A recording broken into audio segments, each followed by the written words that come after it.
Starting में हमें दिखाया जाता है कि टा टेरेस पर अकेले खड़े होता है। तभी वह नदी आता है और कहता है क्या तुम्हारा हार्ट ब्रेक हो गया क्या। तो किटा कहता है ये न्यूज़ तो बहुत फास्ट स्प्रेड हो गई या फिर तुमने खुद पता लगाया।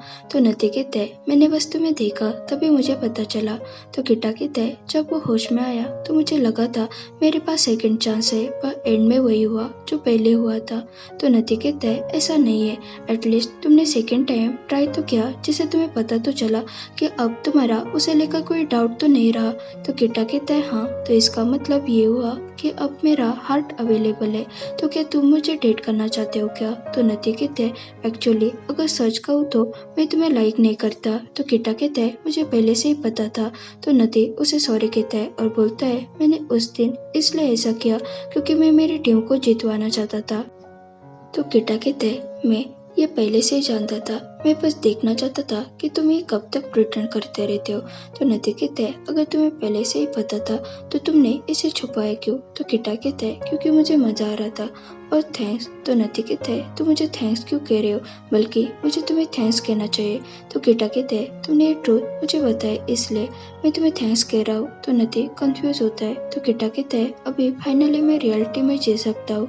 तो नती कहते हैं कौन सा ट्रूथ। तो किटा कहते हैं जो हम दोनों में था, हम दोनों एक दूसरे के कंपेटिटर्स है और हमें अभी भी अपने अपने टीम को जितवाना है। क्या तुम ये भूल गए हो क्या। तो नती ये सुनकर शॉक होता है। तो किटा उस पर हंसने लगता है। नज और टकी प्रकांड को देखने के लिए गए थे। टकी कहती है अभी भी आपको रेस्ट करना चाहिए क्योंकि आप पूरी तरह से ठीक नहीं हुए हो। तो प्रकांड कहते हैं तुमने जो अभी बताया क्या तुम उस बात के लिए श्योर हो क्या।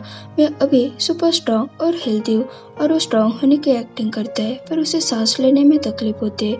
तो कहता है इसे भूल जाओ, मेरे लंग्स अभी भी ठीक नहीं है। तो नज टकी को कहती है अगर वो ऐसे आर्ग्यू करने लगे तो समझ लेना ये ठीक हो गया है।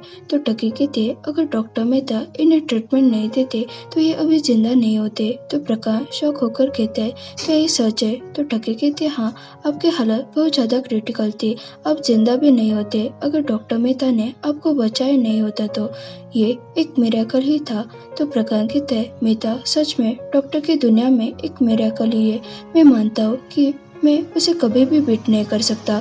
तो नज गुस्से से कहती है क्या तुम अभी भी एक दूसरे से कम्पीट करने वाले हो क्या। तो प्रकाश कहता है मुझे दर्द हो रहा है। तो टकी उसकी नौटंकी देखकर स्माइल करते। बाद में वो वार्ड में घूम रहा था तभी वो भीख को देखता है और वो उसके पीछे जाने लगता है। तभी वह मेहता आता है और उसे कहता है तुम यहाँ क्या कर रहे हो। तभी उसे वो वक्त याद आता है जिस वक्त वो प्रकाश को बचा रहा था। फ्लैशबैक खत्म होता है। मेहता उसे फिर से उसके रूम में लेकर जाता है और कहता है इसका मतलब ये नहीं है कि तुम एसिड ऑफ करके यहाँ वहाँ घूमने लगोगे, अगर ऐसा करोगे तो तुम फिर से इन्फेक्टेड हो जाओगे, तुम्हें रेस्ट करना चाहिए। तो प्रकाश कहता है मुझे पता है, मुझे यहाँ रहकर बोर हो रहा था इसलिए मैं चलने के लिए गया। तो मेहता कहता है तुम्हें जो करना है वो करो, मैं फिर से कंप्लेंट नहीं करूँगा। तो प्रकाश उसे थैंक्स कहता है। तो मेहता कहता है किस लिए। तो प्रकाश कहता है मेरी लाइफ बचाने के लिए।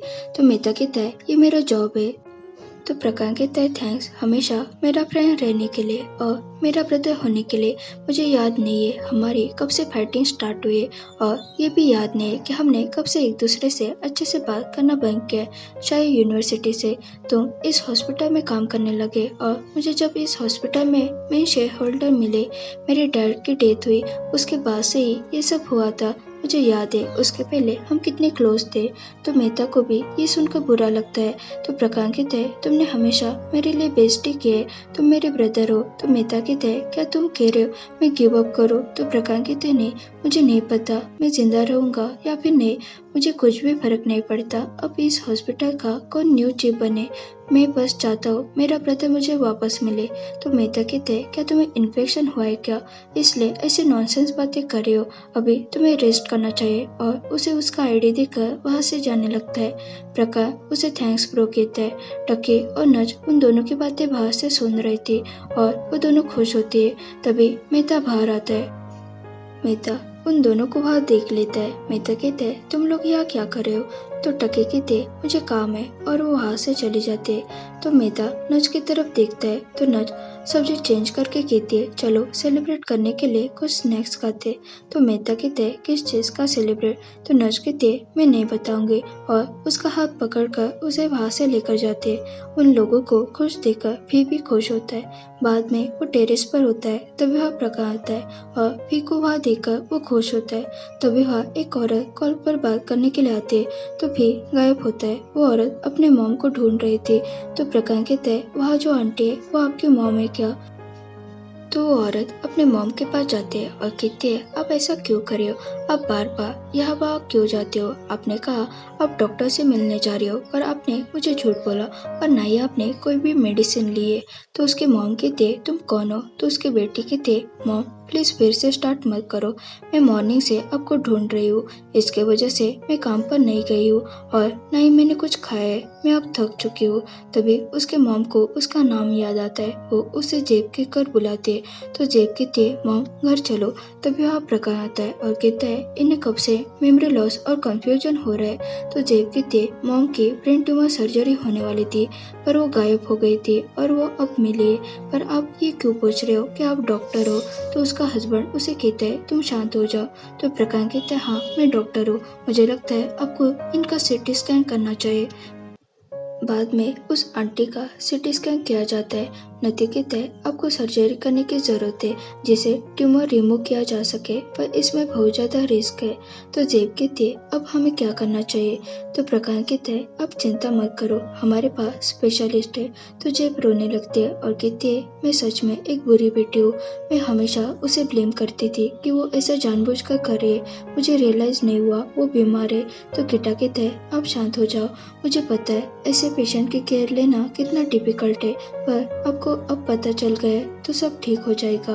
तो जेब कहती है, अगर मैं उसकी सर्जरी करना नहीं चाहती तो क्या होगा? क्योंकि मैं दूसरी मिस्टेक नहीं कर सकती। मुझे पता है वो बीमार है, मैं उसकी अच्छे से केयर लूंगी, चाहे उसे मैं याद भी ना हो। मैं उसके लिए ये रिस्क नहीं ले सकती। तो मॉम कहती है, पर मैं रिस्क लेना चाहती हूँ क्योंकि मैं अपनी बेटी को भूलना नहीं चाहती।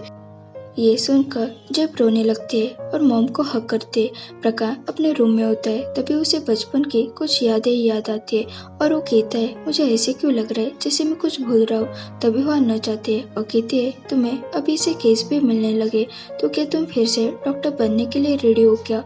तो प्रकाश कहता है, पहले मुझे ठीक तो होने दो। और उसे पूछता है, तुम यहाँ क्यों आई हो? तो नर्स कहती है, अच्छा हुआ तुमने मुझे पूछा, क्योंकि मुझे तुम्हें कुछ बताना है। मेरा जो पेशेंट था अब वो ठीक है, मैं उसके लिए बहुत ज़्यादा खुश हूँ। तो प्रकाश कहते हैं, हाँ मुझे पता है। तभी नर्स की नज़र फ्लावर्स पर पड़ती है और वो कहती है, इसका मीनिंग है फेथ, ब्रेवरी। तो प्रकाश कहता है, ये मुझे किटा ने दिया है और वो सेकंड चांस चाहता था। तो नर्स कहती है, मुझे लगा किसी और ने तुम्हें ये दिया है, और मुझे अभी याद आया फ्लावर्स के भी बहुत मीनिंग्स होते हैं। तो प्रकाश कहते हैं, तो उस ग्लैडियोलस का मीनिंग बताओ। तो नर्स मोबाइल पर सर्च करती है और कहती है, सपोर्ट या फिर प्रॉमिस। तो प्रकाश कहते हैं, संज्ञा। थाई में संज्ञा का मीनिंग प्रॉमिस है। रात को प्रकाश सोया हुआ था, तभी वह भी आता है और उस मुरझाए हुए फूलों को चेंज कराता। तभी प्रकाश उसका नाम लेता है और कहता है, फाइनली मैंने तुम्हें पकड़ ही लिया। क्या तुम्हें याद है हम फर्स्ट टाइम कब मिले थे? तो भी कहते हैं, हाँ मुझे याद है। तो प्रकाश कहते हैं, मुझे याद है जब मुझे ग्लैडियोलस फ्लावर मिलने लगे थे, पर इसका क्या मीनिंग है? तो भी को वो पुरानी यादें याद आती है और वो कहता है, मैं तुम्हारे हर एक डिसीजन में तुम्हारा सपोर्ट करूंगा। तो प्रकाश कहता है, क्या सच में? तो भी कहता है, हाँ मैं हमेशा तुम्हारे साइड रहूंगा। और वो वहाँ से जाने लगता है। तो प्रकाश उसे रोककर कहता है, तुमने अभी कहा तुम मेरे साथ रहोगे, तो तुम कहाँ जा रहे हो? मैं चाहता हूँ तुम मेरे पास रहो। तो भी कहता है, पर मैं एक ग्रीम रीपर हूँ, मैं तुम्हें रिग्रेट और दुख के अलावा कुछ नहीं दे सकता। तो प्रकाश कहता है, नहीं मैं ऐसा दोबारा कभी नहीं कहूँगा, आई प्रॉमिस। तो फिर मान जाता है। तो प्रकाश कहता है कि हम वेकेशन पर चले क्या? नेक्स्ट डे प्रकाश अपने पुराने घर में आता है और मॉम की फोटो फ्रेम डैड के फोटो फ्रेम के साइड में रख देता है और फिर को कहता है, ये मेरा पुराना घर है, जब मैं बच्चा था तब मैं यहाँ रहता था, पर मैं यहाँ से चला गया तो मॉम चाहती थी मैं यहाँ वापस आऊँ, पर आज वो मेरे साथ नहीं है। वो चाहती थी मैं डैड को माफ कर दूँ। तो भी कहते हैं, तुम्हें अपने डैड को माफ कर देना चाहिए, तुम उनसे क्यों गुस्सा थे। तो प्रकाश कहता है मैं भूल गया, पर अभी मैं उनसे गुस्सा नहीं हूँ क्योंकि आज मैं जो भी हूँ उनकी वजह से हूँ। तो भी कहता है हाँ तुम एक अच्छे डॉक्टर हो, बिल्कुल अपने डैड जैसे। तो प्रकाश कहता है तुम ऐसे कह रहे हो जैसे तुम उन्हें अच्छे से जानते हो, चलो हमें चलना चाहिए। वो बीच पर आते फिर ड्राइंग बना रहा था, तभी वहाँ प्रकाश आता है और वो भी को सन्या नाम से पुकारता है। तो फिर शौक होकर उसे देखता है। ओके गाइस, यहाँ हमारा एपिसोड 9 खत्म होता है। अगर आपको ये वीडियो पसंद आया हो तो इसे जरूर लाइक शेयर और कमेंट करें, और चैनल पर नहीं हो तो जरूर सब्सक्राइब करें। Thanks for watching.